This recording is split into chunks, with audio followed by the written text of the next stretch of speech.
10% de rendement sur les free cash flow, c'est ce que vous pouvez obtenir aujourd'hui si vous investissez sur Carmilia. Alors, est-ce que c'est une entité intéressante à mettre en portefeuille ou en watchlist? On va regarder ça tout de suite. Avant de commencer, en premier lieu, on va regarder un petit peu la viabilité du business. En second lieu, on va s'intéresser à sa valorisation. Et en troisième et à la fin, comme d'habitude, je vous donnerai mon avis, sachant que je ne suis pas conseiller ni analyste financier. Ces vidéos consistent seulement en une analyse technique, quantitative et qualitative d'une entreprise. Aujourd'hui, on est sur Carmilia SAS. Donc, qu'est-ce que c'est? Donc, on va aller tout de suite dans la propos de l'entreprise. Donc, nouveau lieu de commerce en mouvement grâce au dynamisme de l'enseigne Carrefour et au leadership de ses centres commerciaux.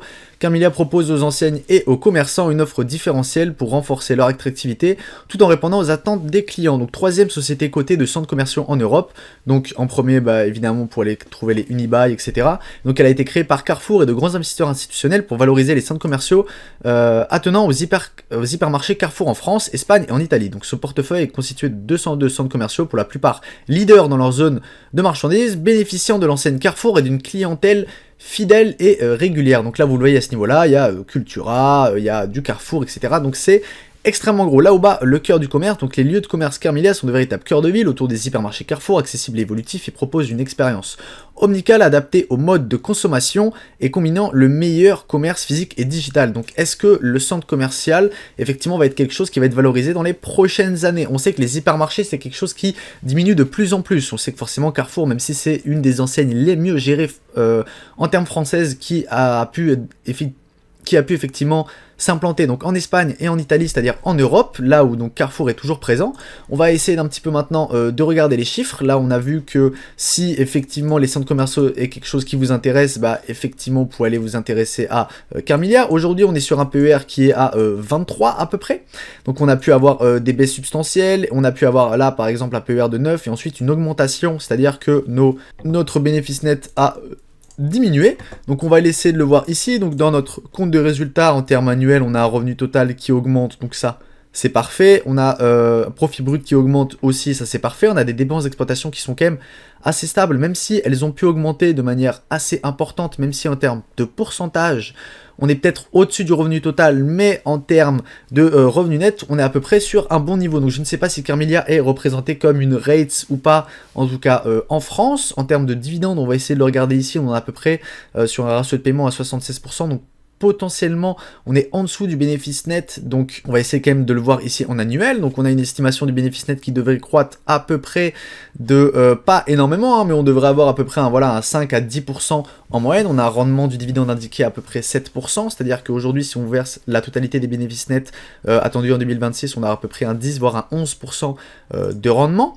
Donc qu'est-ce qu'elle va faire ensuite avec ces sous-là? On va essayer de le regarder ici, donc dans la politique d'allocation du capital. Donc on va aller à peu près, on va le mettre en termes annuels. Donc on a un cash et aux activités d'exploitation qui de 2016 à 2022 a fait x2, c'est-à-dire à peu près comme le revenu net. Donc à ce niveau-là, on est extrêmement bon.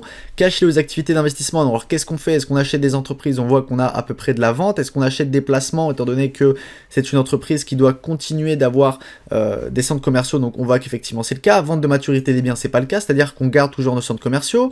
Maintenant, nous, ce qui nous intéresserait, ce serait le same store sale, donc à peu près celui de Carrefour. Ça, faudrait aller le regarder dans les rapports financiers. En termes de dépenses d'immobilisation, on voit que c'est quand même assez peu. On va essayer tout de même d'aller la comparer avec notre dépréciation en moyenne. On va essayer de la mettre ici. Voilà, on voit qu'en termes annuels, on a des dépréciations et amortissements qui sont extrêmement faibles. Alors je ne sais pas qu'est-ce qui prend en compte à ce niveau-là, même en termes semestriels, vous voyez que c'est complètement déconnecté en fait. On a des dépréciations qui sont vraiment extrêmement faibles. Alors je ne sais pas pourquoi, ça faudrait peut-être aller regarder dans les rapports financiers, je pense qu'ils seront quand même un peu plus importants. Maintenant, qu'est-ce qui se déprécie dans un centre commercial? Est-ce que vous êtes obligé de refaire les enseignes ou pas? Ou est-ce que c'est justement ces enseignes-là sont louées à d'autres personnes qui donc eux-mêmes vont devoir s'occuper de cette dépréciation et amortissement? Donc ça peut être quelque chose d'intéressant. Donc on a des dépenses d'exploitation hors CSG qui augmentent, effectivement. Donc c'est surtout, frais et ventes administrative, on voit que ça, quand même, il n'y a pas énormément d'augmentation, et frais et dépenses, on les a pas. Alors évidemment, en recherche et développement, je pense qu'on a à peu près rien, étant donné que c'est une entreprise qui aujourd'hui n'en a pas besoin. En termes de bilan, valeur comptable nette par action, on est à peu près à 24, c'est-à-dire que en termes, ici vous le voyez, en termes d'equity, on a quand même pas mal augmenté, même si à partir d'un moment, en fait, on s'est arrêté. Là, on voit qu'en valeur comptable nette par action, on a quand même fait divisé par 2. Alors je ne sais pas qu'est-ce qui s'est passé exactement, ou comment est-ce qu'il compte ça. Aujourd'hui on voit qu'on a une certaine décote par rapport à sa valeur comptable. Alors maintenant on va essayer de regarder pourquoi. Alors en termes d'actifs, on voit qu'on a des liquidités qui augmentent, ça c'est intéressant. On a des créances qui sont à peu près stables, voire même qui diminuent, c'est-à-dire qu'on a une bonne rotation, les personnes nous payent dans le temps. En termes d'actifs immobilisés, on a un petit peu d'investissement à long terme dans des filiales non consolidées. On a de l'actif d'impôt qui nous reste sur les bras, ça c'est sûr. Et en tout cas, en termes d'immobilisation incorporelle, c'est assez léger. C'est-à-dire que je ne sais pas ce qui représente à peu près ces 5 milliards d'actifs, mais en tout cas, moi je ne les vois pas ici, donc il faudrait beaucoup plus aller les regarder à ce niveau-là. Donc nos centres, voilà, donc là on a une carte assez intéressante, donc on voit ici en France, un maillage complet du territoire, des implantations dans les pôles leaders des agglomérations, 121 sites, 4,3 milliards de patrimoine et 71,2% du patrimoine qui est détenu. Donc un français, 1 sur 3 en Espagne, donc à moins de 20 minutes d'un centre Carmiglia, donc c'est quand même assez important en Italie, présence concentrée en Italie du Nord à ce niveau-là, 8 sites, 0,35 milliards de patrimoine et 5,6% du patrimoine de l'entreprise, et à peu près en Espagne, un maillage complet du territoire, donc avec surtout les zones en bordure, à peu près pareil en France, vous voyez qu'on a quand même des zones en bordure, Lyon, Marseille, Nice, Nantes, Paris, Lille, Toulouse, donc des assez grandes villes. Voilà, donc le nombre de collaborateurs, la valeur du patrimoine et les baux, à peu près le taux d'occupation, 96%, c'est assez intéressant, même si c'est quand même pas énorme par rapport à ce qu'on a pu avoir sur Unibail, etc., qui arrive à des chiffres un peu plus importantes. 10% de croissance du résultat courant par action en moyenne, c'est complètement bon. 200 millions de cessions, donc ça, on l'a pas vu sur TradingView, donc c'est assez intéressant. 1 euro minimum de dividendes annuels payés par action et en numéraire avec 75% de distribution du résultat net, c'est-à-dire que ce n'est pas considéré comme une rate. On a à peu près 40% de leverage donc sur les emprunts, donc c'est assez bon. On voit qu'il y a une diminution, on voit qu'on a des dividendes en numéraire qui augmentent, on a à peu près, ça nous intéresse pas, 26% de résultats récurrents par action en 2022, c'est extrêmement bon. Maintenant, donc on voit que c'est une entreprise qui arrive à être extrêmement bien gérée en termes de fréquentation. On voit qu'ici, c'est quand même assez bon, hein. En termes de 2022 par rapport au niveau de 2021, donc on a on a des fréquentations importantes. Par contre, en 2022, on voit qu'on a des fréquentations moins bonnes qu'en 2019. Pourtant, on a des bénéfices par action qui continuent d'augmenter. Donc ça, c'est bon. Ici, là, vous le voyez, en termes de loyer, en 2022, on est passé au-dessus donc de 2019. En termes de revenus locatifs, en termes de résultats courants opérationnels et résultats par rapport en action. Donc on a très vite, c'est-à-dire qu'en moins de 2 ans, on allait récupérer nos niveaux d'avant-pandémie. C'est-à-dire que c'est extrêmement bon. Valeur pécuniaire, donc du patrimoine à peu près en droit. Donc on est à peu près... Voilà, ici vous le voyez, 6 milliards et par action 25 euros par action. Maintenant, en termes de dette long terme, on est à peu près sur 2,59. On va essayer de le voir en termes semestriels si ça a baissé, on est à peu près à 2,94. Alors pourquoi est-ce qu'on a une acquisition? Maintenant, on va essayer de regarder notre cash flow et de voir à ce niveau-là, est-ce qu'on a eu une acquisition, est-ce que c'est plutôt du placement? On voit que ça n'a pas forcément l'air d'être le cas. Cash les activités de financement, on voit ici qu'on a récupéré de la dette. Pourquoi? Je ne sais pas forcément. Maintenant, on va aller comparer ça. Donc, on a à peu près 3 milliards de dettes avec un EBITDA à peu près à l'année de 289, c'est-à-dire qu'on est quand même fortement endetté sur cette entreprise, à peu près donc 3 milliards de dettes, c'est quand même énorme. On va essayer de le voir ici. Charge d'intérêt sur la dette, donc on est passé à 76 millions, et donc en termes semestriels, on est plutôt passé donc sur à peu près 80 voire 90 millions. Donc en termes annuels, 90 millions sur un bénéfice d'exploitation de 300, ça nous donne à peu près du 20 à 30%. Donc c'est beaucoup, c'est-à-dire qu'aujourd'hui la dette peut peser un minima sur Carmiglia SAS. Donc on va essayer de faire une petite valorisation entre nous. Donc pour une dette de 3 milliards, on va essayer de regarder le nombre d'actions. Donc on voit que le nombre d'actions est en augmentation, voire commence à diminuer de manière assez légère. On va essayer tout de suite donc de faire un calcul avec notre calculatrice. Donc on va prendre tout de suite notre 3 milliards et qu'on va aller diviser par 142 millions d'actions, ce qui nous donne à peu près 21 euros de dette par action, ce qui nous donne aujourd'hui, même si on a une valeur comptable nette par action de 23, ce qui nous donne moins 21, c'est quand même assez pesant sur l'entreprise. On a une CAPI à 2,3 et un total d'avoir à 3,35.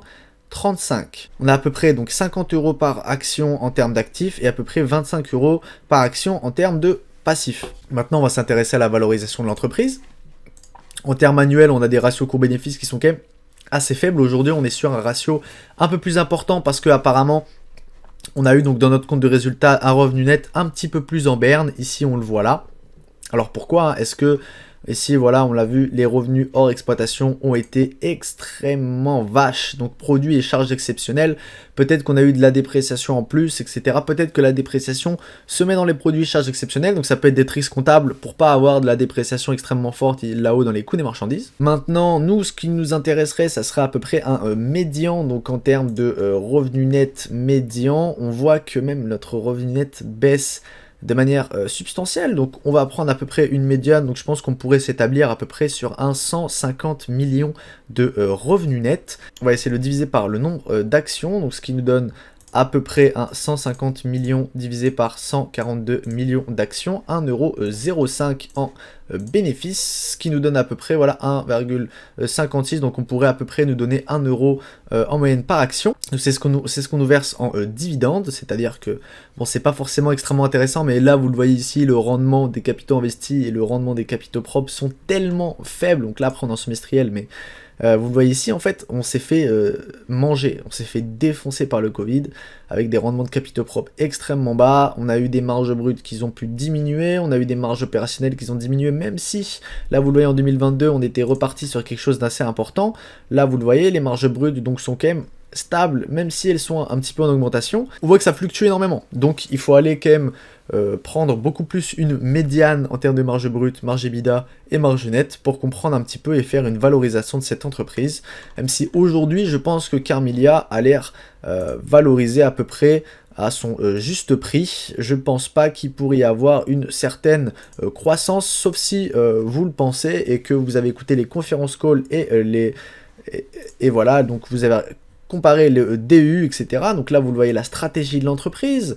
Quel est son but? Est-ce qu'elle veut aller essayer de gérer l'attente des clients? Est-ce qu'elle veut plutôt gérer la démographie, c'est-à-dire penser qu'il va y avoir des essors de villes de taille moyenne, etc. chez la génération Z qui vont pouvoir aller s'installer à d'autres villes que Paris, Marseille, etc. Gérer ses finances. Est-ce que ici, elle va pouvoir aller avoir une croissance à peu près, même si elle nous a donné à peu près 22% de croissance en 2022, je pense que c'est pas quelque chose qui pourrait continuer à être stable. Est-ce qu'elle va pouvoir donc nous offrir un revenu à peu près de 5 à 7%? C'est pas énorme, donc aujourd'hui en termes de décote, c'est pas forcément extrêmement intéressant. Donc je vous laisse faire votre propre avis. En tout cas, Carmila, c'est pas une entité qui aujourd'hui m'intéresse, en tout cas à ce prix-là. Elle a l'air valorisée à peu près à sa fair value. Si cette vidéo vous intéresse, je vous invite à mettre un like et à vous abonner. Moi, je vous dis à bientôt.